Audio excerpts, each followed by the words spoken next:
शांति निवास पूरी तरह से सजा हुआ था। हर तरफ चहल पहल थी, लेकिन अगर किसी के चेहरे पर उदासी थी तो वो थी नंदिनी, क्योंकि ना चाहते हुए भी उसे जबरदस्ती अपने होने वाले जीजा से शादी करनी पड़ रही थी। नंदिनी अपने कमरे में शीशे के आगे बैठी खुद को बस निहार रही होती है कि तभी उसकी सहेली निशा वहाँ आती है और नंदिनी को इस तरह उदास देखती है। क्या बात है नंदिनी, जब से ये रिश्ता लगा है तब से मैं देख रही हूँ कि तू खुश नहीं है। कहीं तेरे मन में कुछ और तो नहीं चल रहा? नहीं निशा, ऐसा कुछ नहीं है। मैं तो बस खुद को देख रही हूँ और खुद से ये सवाल कर रही हूँ कि मैं कितनी बढ़िया भागन हूँ जो अपने ही होने वाले जीजा से शादी कर रही हूँ। कहाँ मैं राहुल से प्यार करती थी, लेकिन न जाने मेरी किस्मत मुझे कहाँ और किस मोड़ पर लाकर खड़ा कर चुकी है जो आज मुझे अपने होने वाले जीजा से शादी करनी पड़ रही है। भले ही घर में हर तरफ खुशी का माहौल है, लेकिन मेरे दिल में न ही खुशी और न ही सुकून। मैं नहीं जानती कि मैं शादी के बाद कैसे घर बसाऊंगी, पर इतना है कि मैं वहाँ जाकर शायद एक जिंदा लाश बन जाऊंगी। नंदिनी, तू ऐसा क्यों बोल रही है? मैं जानती हूँ कि तू राहुल से प्यार करती थी और तू राहुल से शादी करना चाहती थी, लेकिन सच बात तो ये है कि तुझे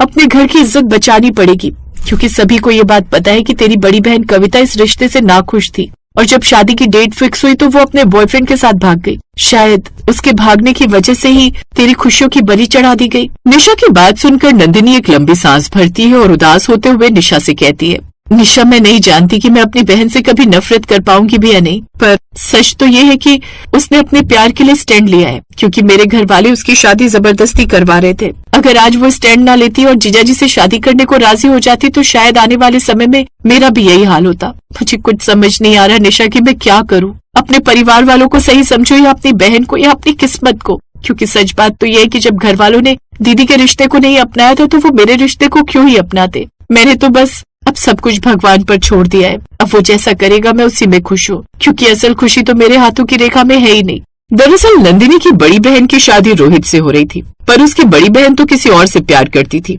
इसलिए वो अपने प्यार का स्टैंड लेते हुए घर से भाग गई। जब इस बारे में घर वालों को पता चला तो उसके घर वालों ने नंदिनी के ऊपर शादी का प्रेशर बना दिया और ना चाहते हुए भी नंदिनी ने शादी के लिए हाँ कर दी। अब नंदिनी की शादी उसके होने वाले जीजा यानी रोहित से हो रही थी, और सिर्फ इसलिए नंदिनी खुश नहीं थी क्योंकि नंदिनी भी किसी और से प्यार करती थी। दोनों सहेलियां आपस में बात कर रही थीं कि तभी नंदिनी की माँ शांति वहां आती है। शांति ने जब कमरे में प्रवेश किया तो उन्होंने देखा कि नंदिनी की आंखों से आंसू रुकने का नाम नहीं ले रहे थे। शांति ने अपनी बेटी के कंधे पर हाथ रखा। उसकी आवाज में ममता तो थी, पर एक अजीब सा दबाव भी था। उन्होंने नंदिनी को समझाते हुए कहा, नंदिनी, ये आंसू पोंछ ले बेटा। देख, मैं तेरी माँ हूँ, तेरा दुख समझ रही हूँ, पर तेरी दीदी ने जो दाग हमारे खानदान पर लगाया है उसे सिर्फ तू ही धो सकती है। अगर आज ये शादी टूट गई तो तेरा बाप जिंदा नहीं बचेगा। माँ, आप सबको सिर्फ अपनी इज्जत की पड़ी है, मेरी पसंद का क्या? क्या आपको पता भी है कि मुझ पर क्या गुजर रही है? इज्जत ही सब कुछ होती है नंदिनी। एक बार शादी हो जाएगी तो सब ठीक हो जाएगा। अब जल्दी से तैयार हो जा, हल्दी का मुहूर्त निकला जा रहा है। शांति की बात सुनकर नंदिनी चुप हो गई, क्योंकि उसे पता था कि बहस करने का कोई फायदा नहीं है। शांति ने निशा को इशारा किया कि वो नंदिनी को लेकर नीचे आए। इशारा देकर शांति अब खुद बाहर चली जाती है। कुछ ही देर में निशा नंदिनी को तैयार कर नीचे ले जाती है, जहाँ नंदिनी और निशा देखते हैं कि नीचे आंगन में ढोलक की आवाज गूंज रही थी। पूरे घर को पीले और सफेद फूलों से सजाया गया था। ये सब देख नंदिनी एक लंबी सांस भरती है। तभी निशा नंदिनी को एक पीढ़े पर बिठाती है और नंदिनी के बैठते ही औरतें मंगल गीत गाना शुरू कर देती हैं। लेकिन नंदिनी को वो सब शोर लग रहा था। जब चाची और मौसियों ने उसे हल्दी लगाना शुरू किया तो उसकी आंखों से फिर आंसू छलक आए। नंदिनी, संभाल संभाल खुद को, सब लोग देख रहे हैं। चाची बार बार तेरी तरफ ही देख रही हैं। तेरी इस तरह भीगी आंखें और उदास चेहरा सबको समझते देर नहीं लगेगी कि तू इस शादी से खुश नहीं है। मैं तो कहती हूँ अपने गमों को छुपा ले अपने परिवार वालों के लिए। निशा, ये हल्दी नहीं है, ये मेरे सपनों की राख है जो मेरे चेहरे पर मली जा रही है। काश मैं भी दीदी की तरह हिम्मत कर पाती, पर मैं अपने माँ बाप को मरते हुए नहीं देख सकती। पर कब तक ऐसे चलेगा? तुझे रोहित जी के साथ पूरी जिंदगी बितानी है, पर अगर तू ऐसे ही रही तो क्या तू उन्हें कभी अपना पाएगी?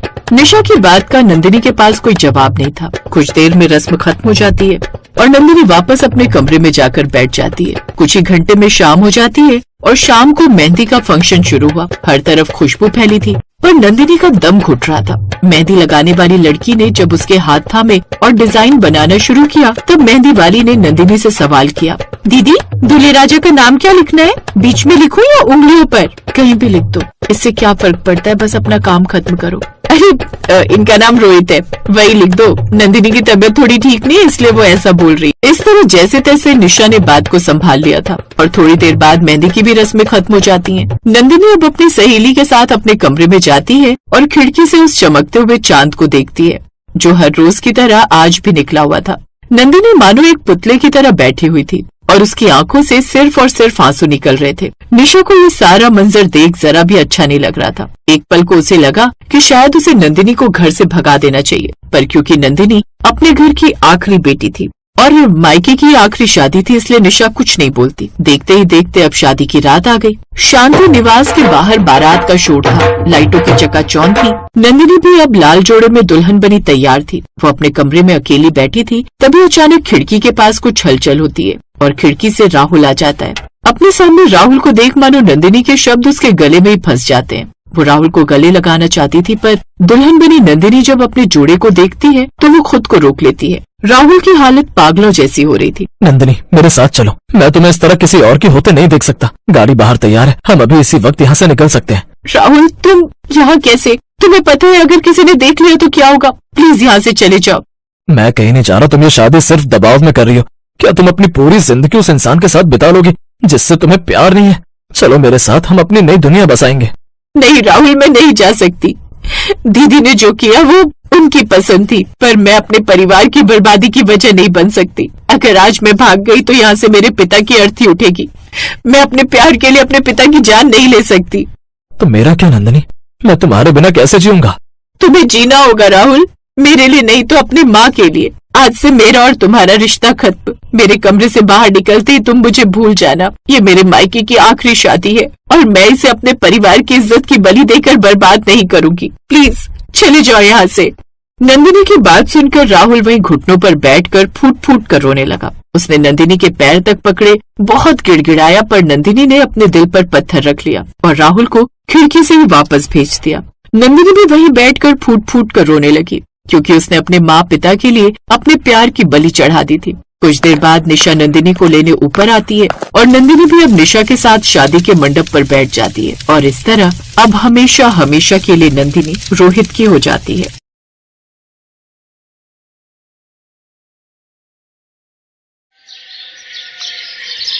क्या देख रही है लाडो? कुछ नहीं पापा, बस अपने घर को देख रही हूँ, लेकिन अब ये घर पराया हो जाएगा। ना लाडो, ऐसा नहीं कहते। ये घर तेरा था और हमेशा तेरा ही रहेगा। पापा, वो पंडित जी से बात हो गई क्या? हाँ, पंडित जी ने शाम को आने को कहा है। ठीक है पापा जी। ये कहानी है राम भरोसे और उनकी बेटी लतिका की। राम भरोसे चंपकनगर गांव के मुखिया थे। वो बड़े ही नेक दिल और दयालु थे। चंपकनगर के सभी लोग उनका बड़ा सम्मान करते थे। राम भरोसे की एक ही बेटी थी, लतिका, और वो भी अपने पिता की तरह बड़ी संस्कारी और नेक दिल थी। लतिका बड़ी हुई तो राम भरोसे ने उसका रिश्ता तय कर दिया। लड़का शहर की एक बड़ी कंपनी में काम करता था और फिर उसी शाम। अब तो जल्दी से बढ़िया सा मुहूर्त निकाल दीजिए आप बस। हाँ, मैं घर से ही सब कुछ देख परख कर आया हूँ। 15 जून को बड़ा शुभ मुहूर्त है शादी के लिए। क्या इसी जून में? पर पंडित जी, तब तो बड़ी भयंकर गर्मी होगी। हाँ, होगी तो सही, पर मुखिया जी, इसके बाद कम से कम 6 महीनों तक कोई अच्छा मुहूर्त नहीं है। अरे नहीं नहीं, राकेश के घर वाले इतना इंतजार नहीं करेंगे। इंजीनियर लड़का है, देखने में भी सुंदर है, तो कौन इतना इंतजार करेगा। ठीक है पंडित जी, हम 15 जून को ही शादी करवाएंगे। ठीक है मुखिया जी, फिर मैं चलता हूँ। अरे ऐसे कैसे? बेटी लतिका, पंडित जी ने शादी की तारीख निकाल दी है। बिना दक्षिणा दिए और मुंह मीठा कराए पंडित जी को जाने मत देना। राम भरोसे की बात पर लतिका और पंडित जी हंस दिए। शादी की तारीख तो तय हो गई थी, लेकिन समस्या ये थी कि शादी के लिए जो तारीख तय हुई थी वो भयंकर गर्मी के बीच आ रही थी। राम भरोसे को अब चिंता सताने लगी कि इतनी दूर शहर से आने वाले बारातियों की आव भगत वो कैसे करेगा, और सबसे बड़ी चुनौती तो गर्मी से सबको बचाने की थी। राम भरोसे इसी चिंता में बैठे थे कि तभी लतिका उनके पास आई। पापा, आप तैयार नहीं हुए? आपको तो पंचायत में जाना है ना? हाँ हाँ, अच्छा याद दिलाया लाडो। अभी जाता हूँ मैं। राम भरोसे ने अपनी पगड़ी ठीक की और पंचायत की तरफ निकल पड़े। पंचायत में जरूरी काम निपटाने के बाद राम भरोसे वहीं उदास बैठे थे। तभी एक पंच ने उनसे पूछा, अरे क्या हो गया मुखिया जी, कुछ चिंतित लग रहे हो? हाँ पंच जी, लतिका की शादी की तारीख तय हो गई है, 15 जून, यानी भरी गर्मी में। अब समझ में नहीं आ रहा कि इतनी गर्मी में सब कैसे होगा। कैसे लड़के वालों को फोन करूं, क्या कहूं उनसे, कुछ समझ नहीं आ रहा। अरे आप इतना घबरा क्यों रहे हैं? आप अभी फोन लगाइए। अरे जरा देखिए तो कि वो क्या कहते हैं। राम भरोसे ने फिर तुरंत राकेश के पिता को फोन लगाया, लेकिन भरी गर्मी में शादी की तारीख सुनकर राकेश के पिता उखड़ गए। अरे भाई साहब, आप बिल्कुल चिंता मत कीजिए, हम कुछ न कुछ इंतजाम कर ही लेंगे। मुखिया जी, कुछ न कुछ काम से नहीं चलेगा। इकलौता इंजीनियर बेटा है हमारा, दूर दूर से रिश्तेदार आएंगे हमारी शादी में। हमें तो बढ़िया इंतजाम चाहिए, किसी बाराती को रत्ती भर भी दिक्कत नहीं होनी चाहिए। अब आप देख लीजिए, अगर आपके बस में है तो बता दीजिए, वरना। अरे अरे, कैसी बातें कर रहे हैं आप? लतिका भी तो इकलौती बिटिया है हमारी। आप चिंता मत कीजिए, आपको शिकायत का कोई मौका नहीं देंगे हम। लतिका के होने वाले ससुर जी से राम भरोसे ने वादा तो कर दिया था, लेकिन इस वादे को कैसे निभाया जाए, ये सवाल अब भी बना हुआ था। और फिर एक दिन जब राम भरोसे पंचायत में बैठे थे, तभी उनके पास गांव का एक लड़का वहां आया। उसका नाम पवन था, लेकिन सब उसे पगला कहते थे, क्योंकि वो बहुत ही भोला और बड़ा बातूनी था। पवन गांव में चाय बेचता था। उस दिन भी वो चाय लेकर ही पंचायत में आया था। प्रणाम मुखिया जी। क्या बात है मुखिया जी, ऐसे माथे पर हाथ रख के क्यों बैठे हो? कोई परेशानी है क्या? ओए पगले, चुपचाप चाय दे और चलता बन, समझा? अरे ऐसा मत कहिए पंच जी, वो भी अपने ही गांव का है। हाँ मुखिया जी, पर है तो पगला। पंच जी, मैं भोला जरूर हूँ, पर पगला नहीं हूँ। बहुत दिमाग है मेरे पास। अच्छा, तो चल साबित कर। मुखिया जी इसलिए परेशान है क्योंकि इनकी बेटी की शादी तय हो गई है, समझे? और वो भी 15 जून की भरी गर्मी में, समझे? और उससे भी बड़ी बात ये कि शहर से आएगी लतिका बिटिया की बारात, समझे? अब बताओ ऐसा क्या करें कि बारातियों को जो है रत्ती भर भी गर्मी ना लगे? भाई बता, है कोई तरीका तेरे तेज दिमाग में है? मसला तो गंभीर है। लो, इसे ये बात भी अब समझ में आई है। चल चल भाई चल, अब भाग यहाँ से। अभी तो जा रहा हूँ मुखिया जी, पर आप चिंता मत करना, मैं कुछ ना कुछ सोचकर आपको बताऊंगा जरूर। लतिका दीदी की शादी में हर बाराती खुश होकर वापस जाएगा। अच्छा, अगर तूने ऐसा कर दिया ना तो तुझे मैं अपनी जगह पंच बना दूंगा। चल, ये भी मेरा वादा रहा। इतना कहकर वो पंच पवन के ऊपर हंसने लगा और उसके जाने के बाद पंच ने मुखिया से कहा, पगला कहीं का है। मुखिया जी, वैसे हम पूरे पंडाल में एसी लगवा दें क्या? गांव में इतनी बिजली कहाँ आती है और कहाँ कहाँ एसी लगवाएंगे पंच जी? पंडाल तो खुले में ही लगेगा ना। तो बहुत ऊंचा और बड़ा पंडाल लगवा लेते हैं, उससे कुछ धूप तो रुकेगी, पर उमस उसका क्या करेंगे? सारे आइडिया फेल हो गए थे और यही सब सोचते सोचते शादी की तारीख भी नजदीक आ गई। शादी से ठीक एक दिन पहले पवन राम भरोसे के घर आया। मुखिया जी, आप तुरंत चलो मेरे साथ। क्या हो गया पवन? मैंने आपकी परेशानी दूर कर दी है, मेरे साथ चलिए फौरन, आपको दिखाता हूँ कैसे।